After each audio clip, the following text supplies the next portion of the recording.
Everybody, what is up? This is Mike. And this is Alex. And we are here with this brand new project. Yes, we are. And what is that project called? This project is called Cake and Race. Bringing people together through cake and race talk. And race talk. We're working on the tagline. Give us a second. Yeah, give us a little bit. So where are we at right now, actually? We are in Hongdae, right outside of Hongik University at a nice cafe. And I think the most important thing to start off is why we're doing this. Mm-hmm. So we both have our reasons. I guess for my reason, it's I think it's very important to talk about race in order for people to kind of start to move closer towards an understanding of these issues we have. Because there's in the U.S., in Korea, in Japan, I think a lot of times we don't put ourselves out there. And so my goal is to put myself out there and be really awkward and try and figure out what I don't know and what I do know and figure that, you know, move forward that way. And what are you going to do? Well, for me, I feel that now the world is wanting to open itself up to these conversations.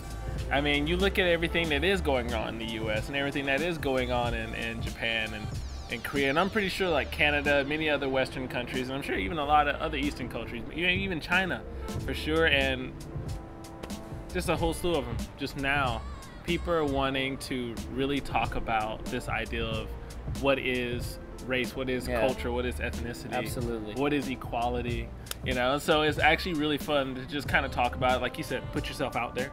Yeah. And so we're gonna do that, and we're gonna start the first episode with a very interesting one. We're in Korea, right, but we both have a slight background of another place. Yes. So today we're gonna be talking about Japan. And so just what's going on recently in Japan, if you haven't heard, in the past 2 years, Miss Japan has been not pure Japanese. And I use the word pure just because they kind of... That's kind of how they... That's the way they disparage the winners a little bit, Yes, but... Two half Japanese But there are two winners, half right? Japanese winners. Last year, Ariana Miyamoto won. Her father is African-American and her mother's Japanese. Oh, and feel free to dig into the cake. Oh, it's cake and race, not cake or race. We're going to dig into this cake. And this year's winner is Priyanka Yoshikawa, who her father is Indian and her mother is Japanese. So that's interesting that there's two sides to that.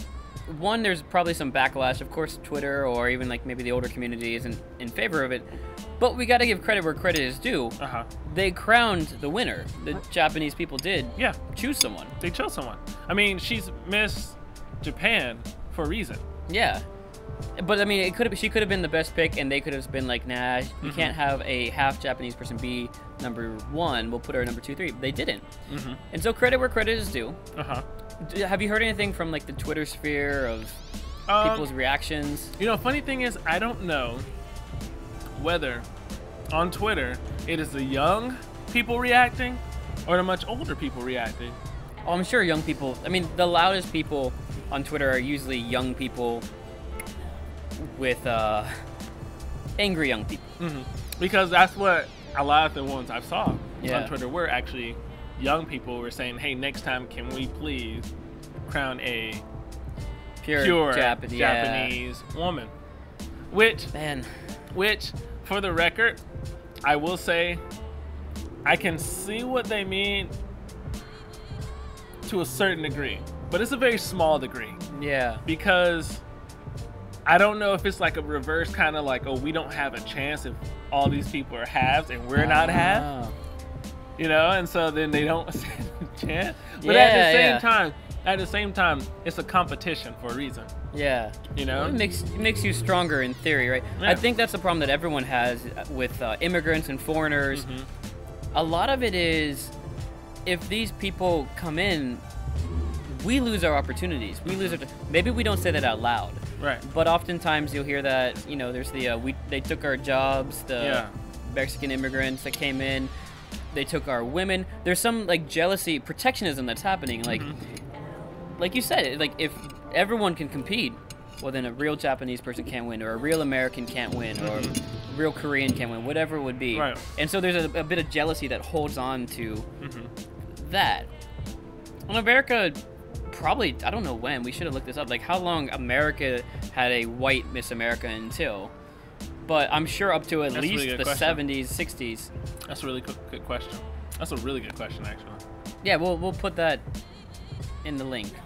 I don't know, but I mean, to when did that happen? And I guarantee there was backlash at that point because you know, the question would be, were they really American? Like, if it wasn't a black person, because I think to an extent, even though black and white people, you know, we treat black people differently a lot, we sometimes still say black is American. Because you guys have been here long. I don't want to. That's kind of weird. See, this is the awkward thing that's supposed to help. But I mean, right? But as opposed to a Mexican per se, who came later, if you will. Here's a question. And since you lived here longer than me, you may know the answer to this. How are half Koreans treated in Korea? I wouldn't know.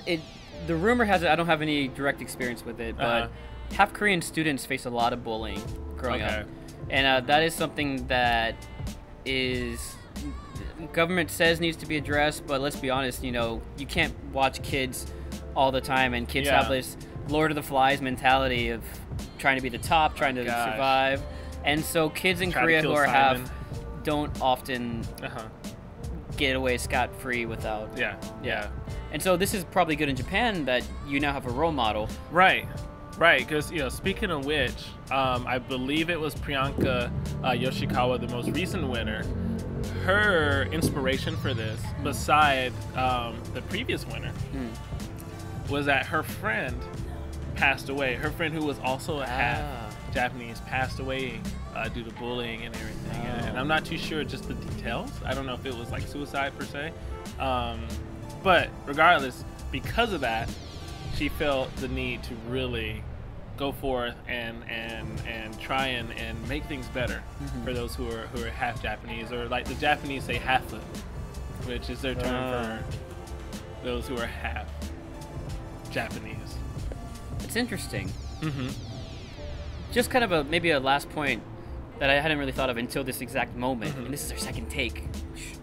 But we don't. I mean, we call people half in America. But I guess it's very interesting to look at the way that we call people half in America. Like, Barack Obama is half white, half black. But we treat it as black. Right. And it's interesting just to compare the way that they treat half Japanese as its own separate class. But in America, when it comes to scholarships, when it comes to the way they're treated by society in general, it's black, even if you're half. Yeah. Whereas grandfather rule, man, or is it the one drop rule? I have no idea. But I mean, that's just an interesting comparison. I don't have an answer in this episode. We're not, but that's something to think about. I thought, how do you treat the person who is half Korean, half whatever, half Korean, half Vietnamese, half American, half American white versus the mom is Korean, because that could be my kid one day. I don't know. You know, and you know, I also wonder, because there's a lot of half Japanese celebrity or people who work in media. I'm very sure, and again, I'm not as knowledgeable, that there's probably a good amount of half Koreans that also maybe work in the media that are pretty well known, that could be famous. Right. You know, like, I wonder just at what point is it okay to be half, if ever, or is it ever like, we like you for what you do, but you're never good enough, you know? Yeah, that'd be tough. I think maybe that's a good question to stop on. Maybe let people like comment on it if you think you have a good opinion on that, or you know somebody on that, because we'd like to know too, because this cake and race thing, we're learning too. It's a discussion. This is why we're doing it. We're kind of exploring kind of what we know and what we don't know. This is a discussion. So I guess with that being said, again, this is Mike, this is Alex, and it's Cake and Race. Make sure you subscribe to whatever channel we decide to put this on. And if not, well, if you describe. What are we describing? Subscribe. If you subscribe to whatever channel that this video is on, make sure you also, hey, why not go to the other person's channel, also subscribe, because the next video, I think, or just subscribe. Bye, guys. Y'all take care. Later. We'll work on the ending.